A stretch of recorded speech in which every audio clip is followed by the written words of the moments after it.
आप देख रहे हैं BA न्यूज़। खबर हमारी, फैसला आपका। इस वक्त की बड़ी खबर।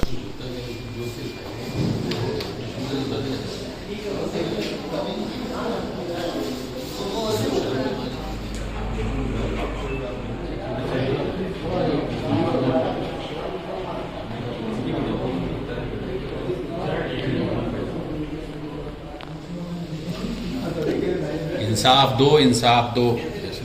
आवाज़ दो भैया सब लोग।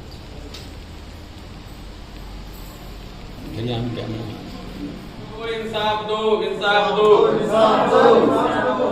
ममिता के हत्यारों को सजा हो, सजा हो, सजा हो।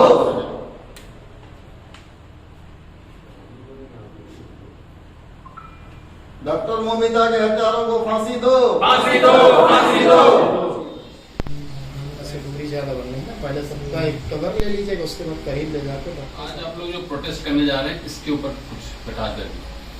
आज 17 अगस्त को Awadh nursing home owners welfare association की मीटिंग्स में ये निर्णय लिया गया है कि जो आरजी कर मेडिकल कॉलेज कलकत्ता की जो घटना हुई थी लेडी ट्रेनी डॉक्टर के साथ, उस घटना ने पूरे देश को झकझोर कर रख दिया है।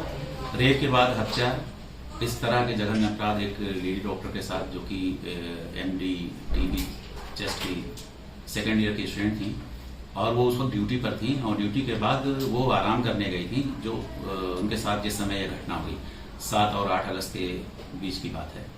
तो कुल मिला के ये है कि हम लोग उसी के खिलाफ उनको न्याय दिलाने के लिए हम सब यहाँ इकट्ठा हुए हैं और हमारा मकसद है कि हम सिस्टम से उनके लिए और सरकार से और एजेंसी से उनके जस्टिस के लिए हम लोग प्रोटेस्ट कर रहे हैं और ये धरना प्रदर्शन तब तक चलता रहेगा जब तक उनको न्याय नहीं मिल जाता और जो उनके गुनाहगार हैं उनको कड़ी से कड़ी सजा मिल जाए। एक ऐसा कानून बनना चाहिए जिससे कि हमेशा डॉक्टर्स लोग और अदर, क्योंकि अभी कुछ घटनाएं उजागर होती हैं तो पता लग जाता है, बहुत सी दबी रह जाती है।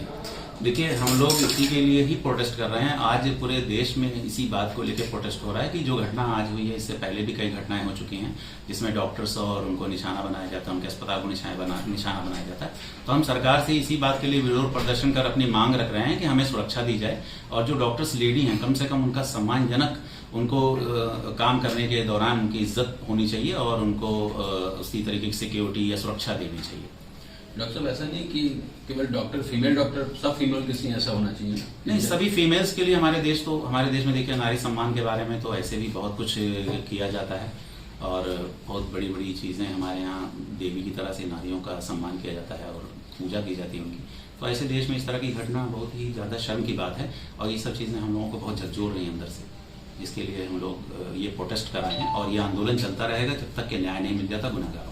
ये लागू करने के लिए भी हम लोग सरकार से काफ़ी मतलब हम लोगों की डिमांड है, मांग कर रहे हैं कि उस कानून को सही तरीके से लागू किया जाए। उसमें कुछ कमियां और खामियां हैं जो सर गवर्नमेंट ही इस चीज़ के लिए कह रही है, उसको बेहतर तरीके से संशोधित करके। उसमें कहा गया था कि जैसे कि डॉक्टर है या किसी के साथ में अगर डॉक्टर के साथ में बदतमीजी होती है तो उसको 5 साल की सजा और 5 लाख का प्रावधान था जुर्माने का। तो देखिए, ये सब तमाम चीज़ें गवर्नमेंट कहती है, लेकिन उसको देखा जाए तो ज़मीनी स्तर पर लागू नहीं किया जाता। एग्जीक्यूशन का प्रॉब्लम है, इसको बेहतर करने के लिए हम लोग इसी सब चीज़ों को लेकर सरकार से और सबसे अपनी मांग रख रहे हैं कि डॉक्टरों के लिए इन सब चीज़ों को बेहतर तरीके से। प्रेजेंट टाइम में देखा जाए तो काफी ये चीज मांग अभी सभी डॉक्टर्स वगैरह कर रहे हैं। बिल्कुल सभी डॉक्टर्स मांग रहे हैं और ये हम लोगों की जिम्मेदारी नहीं, समाज की भी जिम्मेदारी है। हम लोग दिन रात जाग कर समाज की सेवा कर रहे हैं, स्वस्थ समाज बनाने की जो कोशिश की जा रही है उसके पीछे हम लोगों का यही मकसद है कि समाज स्वस्थ रहे, लोग स्वस्थ रहें और हम दिन रात अपनी मेहनत को उनके लिए अपनी जो श्रद्धा और विश्वास के साथ करते हैं,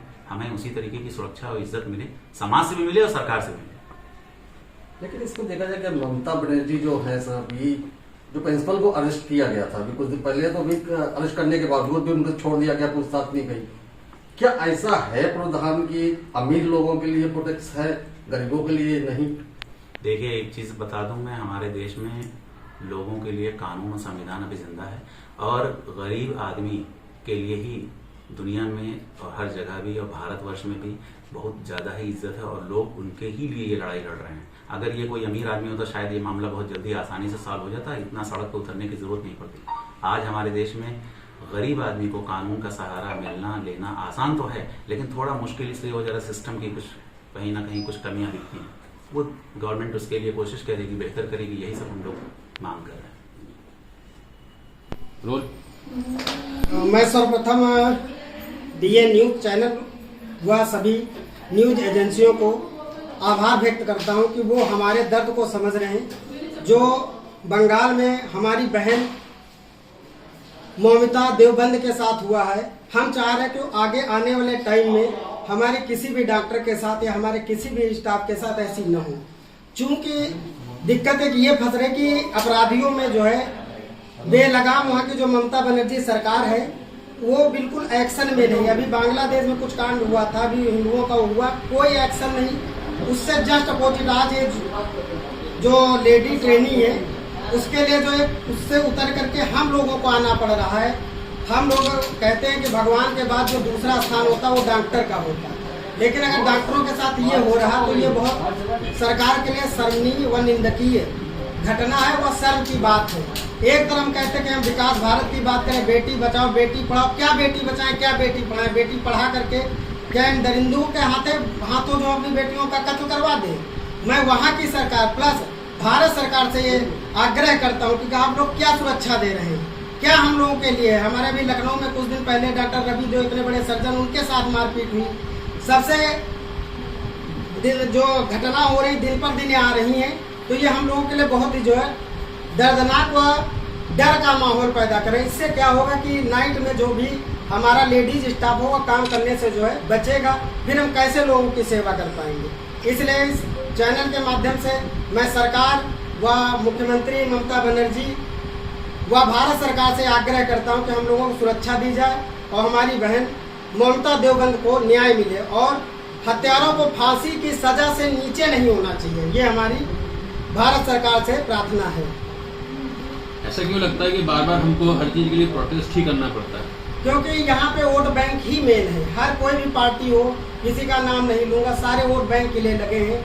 यहाँ पे सिर्फ अमीरों का राज चला, गरीबों के लिए जो है न्याय के लिए जो जमीन पर ही उतरना पड़ता है। आज से नहीं, मुगल काल से चला रहा है। ऐसा नहीं होना चाहिए कि हम लोग को ऐसा कुछ करना चाहिए कि मानसिकता को ही चेंज किया जाए कि महिलाओं को जो पहले इज्जत दी जाती थी उस तरह की इज्जत वापस महिलाओं को मिलती रहे। उसके लिए महिलाओं को हमें बराबर का हिस्सा देना होगा, प्लस उनको जो है सिक्योरिटी में जब तक नहीं हिस्सा तो उसके लिए तो कानून है, लेकिन क्या हम लोग दे पा रहे हैं? कानून कभी भी लागू हो पाया है? सारा आज भी पुरुष प्रधान ही देश है। कहीं भी उसमें लगेगा गांव की प्रधान अगर महिला है तो उसका आज भी जो है प्रधानी उसका हस्बैंड ही कर रहा है। तो इस तरह सशक्तिकरण की जो हम बात करते हैं, जब तक महिलाओं को राइट्स नहीं दिए जाएंगे, सिर्फ कागज पे नहीं, जमीनी राइट्स होना चाहिए। उनको भी हथियार दिए जाना चाहिए, उनको भी लाइसेंस दिया जाना चाहिए। क्यों नहीं देते हैं आप लोग? गवर्नमेंट से यही क्वेश्चन है मेरा। गवर्नमेंट को देना चाहिए ना, हम लोग नहीं देंगे। नहीं, गवर्नमेंट से ही मैं क्वेश्चन ये कर रहा हूँ कि क्यों नहीं उसको प्रोटेस्ट दे रहे हैं, क्यों उनको मतलब जो प्रोडक्शन की सुरक्षा नहीं महसूस हो रही है। Okay, thank you.